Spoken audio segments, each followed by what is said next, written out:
कल्पना कीजिए एक ऐसी जीत की जहां जीतने वाला जश्न मनाने के बजाय लाशों के ढेरों के बीच बैठकर रो रहा हो। एक ऐसी विजय जिसने विजेता को हमेशा के लिए बदल कर रख दिया। बिल्कुल, ये एक बहुत ही शक्तिशाली दृश्य है और इतिहास में ऐसा विरली ही देखने को मिलता है। तो आज के इस गहन चर्चा में हमारे पास कई अहम स्रोत हैं, कुछ पुरातात्विक रिपोर्ट्स हैं और ऐतिहासिक विश्लेषण है, और खुद सम्राट अशोक द्वारा उकेरे गए शिलालेखों के अनुवाद भी शामिल हैं। हाँ, ये स्रोत बहुत महत्वपूर्ण है। हमारा मिशन आज 261 ईसा पूर्व के कलिंग युद्ध की परतों को खोलना है। हम ये समझेंगे कि इस खूनी संघर्ष की असली वजह क्या थी और कैसे इस एक घटना ने शासन करने के तरीके और दुनिया की दिशा को हमेशा के लिए मोड़ दिया। इस युद्ध की पृष्ठभूमि को समझना बहुत जरूरी है। मतलब उस समय तक मौर्य साम्राज्य लगभग पूरे भारतीय उपमहाद्वीप में फैल चुका था।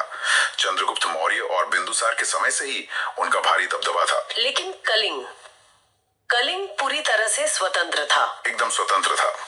कलिंग, जो आज का उड़ीसा और उत्तरी आंध्र प्रदेश है, वो गंगा से गोदावरी नदी तक फैला एक बेहद समृद्ध राज्य था। उनका समुद्री व्यापार पर बहुत मजबूत नियंत्रण था।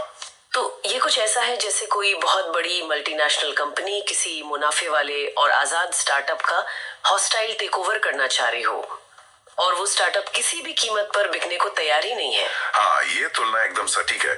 मौर्यों को दक्षिण की ओर अपना साम्राज्य बढ़ाने और उन व्यापारिक मार्गों पर एकाधिकार के लिए कलिंग पर नियंत्रण चाहिए ही था।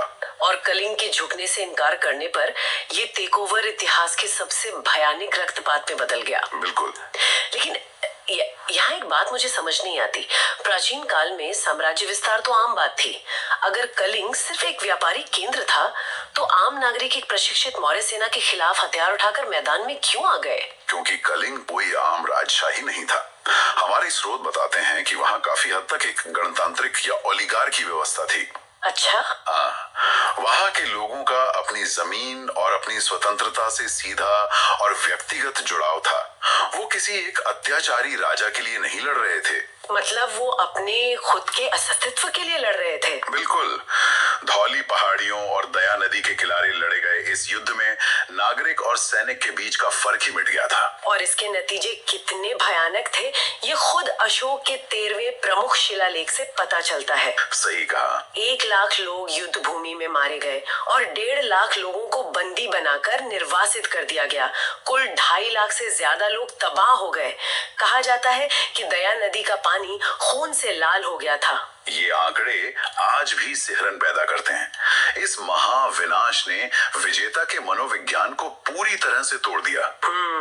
दुनिया के इतिहास में ऐसा शायद ही कभी हुआ हो कि एक राजा पूर्ण सैन्य विजय प्राप्त करने के तुरंत बाद अपनी आगे की सैन्य विजय की नीति को ही त्याग दे। रुकिए यहीं पे, मैं सोच रही थी कि मुझे थोड़ा संदेह होता है। एक शक्तिशाली राजा अपनी ही क्रूरता और युद्ध अपराधों का ब्यौरा एक चट्टान पर क्यों उकेरेगा? ये एक बहुत ही रणनीतिक सवाल है। क्या ये सच में सिर्फ पश्चाताप था या फिर आने वाले विद्रोहियों को डराने की कोई मनोवैज्ञानिक चाल? जैसे ये कहना कि देखो मैंने क्या किया है, तुम मुझसे पंगा मत लेना। ऐतिहासिक स्रोत इस ओर भी इशारा करते हैं। ये दरअसल दोनों का मिश्रण था। अशोक ने एक तरफ अपना दुख प्रकट किया, लेकिन उसी शिलालेख में वनवासी कबीलों को चेतावनी भी दी कि साम्राज्य के पास अब भी ताकत है और वे अपराध करने से बचें। ये डर और दया का एक बहुत ही चतुर मनोवैज्ञानिक इस्तेमाल था। तो क्या चंडाशोक से धर्माशोक बनने का सफर और धम्म विजय को अपनाना सिर्फ एक धार्मिक हृदय परिवर्तन नहीं था? अगर उसने हथियार डाल दिए थे तो बाकी साम्राज्यों ने मौर्यों पर तुरंत हमला क्यों नहीं कर दिया? यही तो धम्म की असली कूटनीति थी। अशोक ने अपनी सेना को पूरी तरह खत्म नहीं किया था, बल्कि उसने आक्रामक युद्धों को रोक दिया था। ओह, अब मैं समझी। धम्म सिर्फ कोई धार्मिक या आध्यात्मिक विचार नहीं था। ये एक बहुत ही व्यवहारिक प्रशासनिक उपकरण था। ये एक सॉफ्ट पावर थी जिसने इतने बड़े और विविध साम्राज्य को सांस्कृतिक और नैतिक रूप से एक सूत्र में बांधे रखा।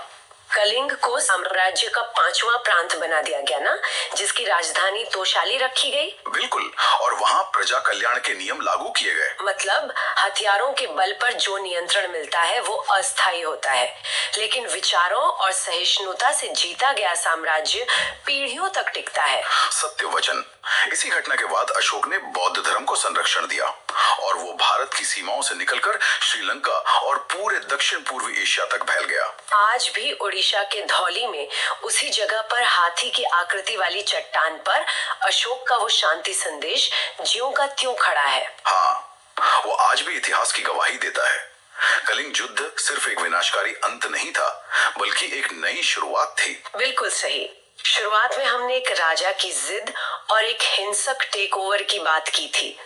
उस महाविनाश ने अशोक को 2000 साल पहले ही ये सिखा दिया था कि सैन्य बल से मिला नियंत्रण कभी स्थायी या शांतिपूर्ण नहीं हो सकता। एकदम सही बात है। लेकिन इस गहन चर्चा के अंत में एक सवाल दिमाग में रह जाता है, क्या आज की हमारी आधुनिक व्यवस्थाओं और हथियारों की अंधी दौड़ में लगी महाशक्तियों ने दया नदी के उस लाल पानी से कोई वास्तविक सबक सीखा है? ये सच में सोचने वाली बात है।